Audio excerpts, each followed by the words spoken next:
નમસ્કાર, આપ જોઈ રહ્યા છો નેશન પ્લસ ન્યૂઝ. હું છું આપની સાથે હિરલ પંડ્યા.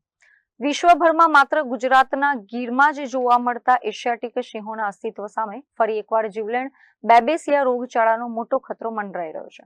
સિંહોમાં આ રોગનો ફેલાવો અટકાવવા માટે સેમ્પલિંગ અને સ્ક્રીનિંગની સાથે સાથે વેક્સિનેશન અને ઈતરડીઓ મુક્ત કરવા માટેનું ડી-ટિકિંગ ઓપરેશન પૂરજોશમાં શરૂ કરી દેવાતા વન વિભાગ એક્શન મોડમાં જોવા મળી રહ્યું છે. બેબેસિયા એ સિંહોના શરીરમાં લોહીના રક્તકણોને તોડી નાખતો અત્યંત ગંભીર પ્રોટોઝોઅન રોગચાળો છે, જે મોટાભાગે ઈતરડી કરડવાથી ફેલાય છે.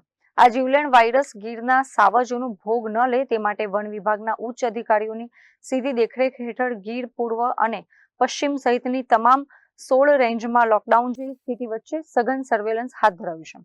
વન વિભાગની લાયન ટ્રેકર્સ ટીમો આધુનિક ઇક્વિપમેન્ટ સાથે સિંહોના એક પ્રાઇડ પર કડી નજર રાખી રહી છે. કોઈ પણ સિંહમાં જો સુસ્તી કે બીમારીના પ્રાથમિક લક્ષણો દેખાય તો તુરંત જ વેટરનરી એમ્બ્યુલન્સ સાથે ડોક્ટરની ટીમ ત્યાં દોડી જાય છે અને તેનું બ્લડ સેમ્પલ લઈને લેબોરેટરી ટેસ્ટિંગ કરવામાં આવે છે.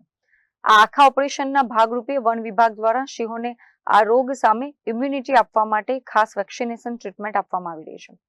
તેની સાથે જ સિંહોના શરીર પર વળગેલી ઘાતક ઈતરડીઓના નાશ કરવા માટે વન્યજીવ નિયમો અનુસાર સઘન ડી-ટિકિંગ પ્રક્રિયા પણ ચલાવવામાં આવી રહી છે.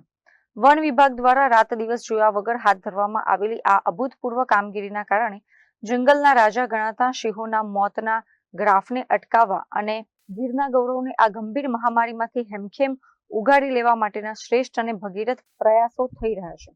વાઇલ્ડ લાઇફ પ્રેમીઓ પણ વન વિભાગના આ ત્વરિત એક્શન પ્લાનની સરાહના કરી રહ્યા છે, જેથી એશિયાટિક સિંહોની વસ્તી પર કોઈ આંચ ન આવે. Bureau report, nation plus news, Gir Somnath. સમાચારોના સતત અપડેટ મેળવવા માટે અમારી નેશન પ્લસ ન્યૂઝની યુટ્યુબ ચેનલને સબસ્ક્રાઇબ કરો, બેલ આઇકન દબાવો અને જોડાયેલા રહો ફેસબુક, ઇન્સ્ટાગ્રામ અને ટ્વિટર પર.